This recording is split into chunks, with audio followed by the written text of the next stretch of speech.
हनुमान जी को भी कुछ देर के लिए समय चक्र में फंसाया है, लेकिन याद रखना जो राम नाम का सहारा लेता है वो समय चक्र के चंगुल से फंसता नहीं, समय चक्र से बाहर निकल जाता है। अच्छा समय क्या है? ये जो चल रहा है यही समय है। याद रखना घड़ी सबके हाथ में है पर घड़ी किसी के हाथ में नहीं। हनुमान जी महाराज को समय के चक्र में फेर में फंसाने के लिए काल नहीं गया, बीच में ही साधु का भेष बनाकर बैठ गया।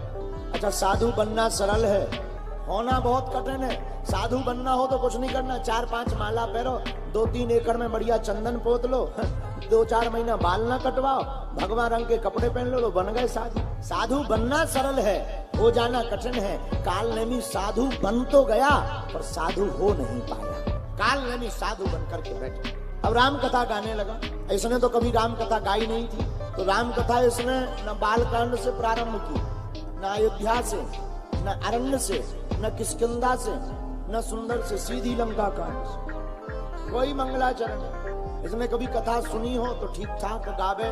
सीधी लंका कांड से काल नेमी ने जैसे ही राम कथा शुरू की, हनुमान जी उड़ते चले जा रहे थे, देखा कोई कथा कह रहा है तो हनुमान जी की आदत है एक घड़ी ही सही पर भगवान की कथा सुन लेनी चाहिए। राम जी की चर्चा एक घड़ी हो जाए, आधी घड़ी हो जाए, हम तो कहते आधी में से भी आधी, मात्र 6 मिनट राम जी की चर्चा सुनने को मिल जावे या राम कथा कहने को मिल जावे तो आचार्य चरण श्री गोस्वामी तुलसीदास जी कहते हैं भैया उसके करोड़ जन्मों के पाप नष्ट हो जाते हैं जो भगवान की कथा को आधी घड़ी भी सुनता है। हनुमान जी काल नेमी की कथा में गए पर कथाकार ही बड़ा विचित्र, तो हनुमान जी को प्यास लग गई। हनुमान जी बोले महाराज पानी पीना है। काल नेमी बोला लो जो है कमंडल पी लो। और हनुमान जी महाराज चौंक गए। हनुमान जी महाराज बोले महाराज क्षमा करो, कमंडल तो चेला को दिया जाता है। काल नेमी बोला, उसे लगा कि कुछ गड़बड़ हो गया, ज्यादा ही गलती हो गई। काल नेमी नया साधु, उसे लगा कि ज्यादा ही गड़बड़ हो गई। हाँ तो कोई बात नहीं, चेला बनाना है तुम्हें, चेला बन जाओ, चेला दीक्षा ले लो। हनुमान जी ने सोचा महात्मा है, दीक्षा दे रहे, लेने में क्या दिक्कत। तो महाराज आपकी आज्ञा हो स्नान कर ले। हाँ पीछे सरोवर है, स्नान करे आओ, जल्दी आओ, दीक्षा ले लो। हनुमान जी गए स्नान करने। स्नान करने के लिए जब हनुमान जी जो है सरोवर में गए, उसी समय एक मगरी ने हनुमान जी के पैर को पकड़ लिया। भागवत में गज का पैर भी मगर ने पकड़ा था। आज जगतगुरु शंकराचार्य का पैर भी मगरिया ने पकड़ा। आज हनुमान जी का पैर भी मगरी ने पकड़ लिया, मगरिया ने। अच्छा ये मगर क्या है, इसने पैर क्यों पकड़ा?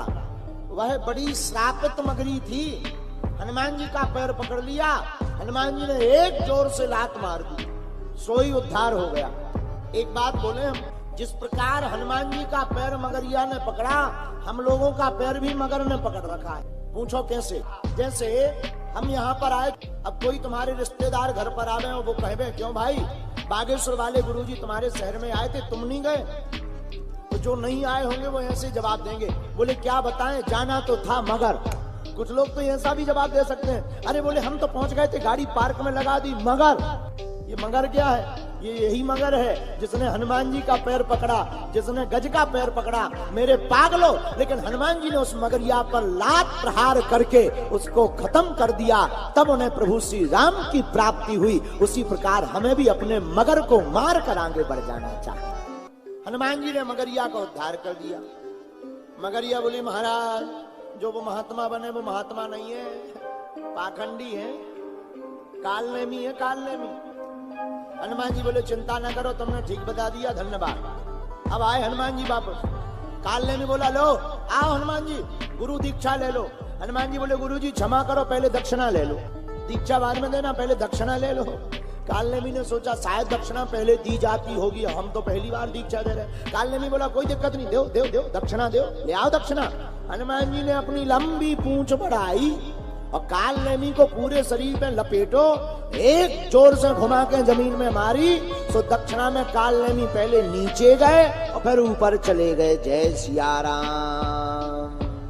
और हनुमान जी छलांग लगा करके संजीवनी बूटी लेने के लिए आगे बढ़ गए। संजीवनी पहाड़ पर पहुंचे, नाना प्रकार की बूटियां जलते हुए दिखी। हनुमान जी महाराज बुद्धिमताम वरिष्ठम हैं, उन्होंने पूरे पर्वत को उठा लिया और पर्वत को उठा करके श्री राम जी के पास ले आए। लाकर के लक्ष्मण जी के प्राण बचाए और जब लक्ष्मण जी के प्राण बचाए तब श्री राम जी अति हर्षित भये और राम जी ने प्रसन्न होकर के कहा, हे वीर हनुमान, अगर आज तुम ना होते तो हमारे भ्राता लक्ष्मण के प्राण ना बचते। आप धन्य हो, धन्य हो, धन्य हो। दुनिया वालों पर जब संकट आता है हनुमान तो वो हमको हमारा ध्यान करते हैं, लेकिन आज हम पर ही संकट आ गया, तुमने हमारे संकटों को मिटाया, आज से तुमको संकट मोचन हनुमान कहा जाएगा।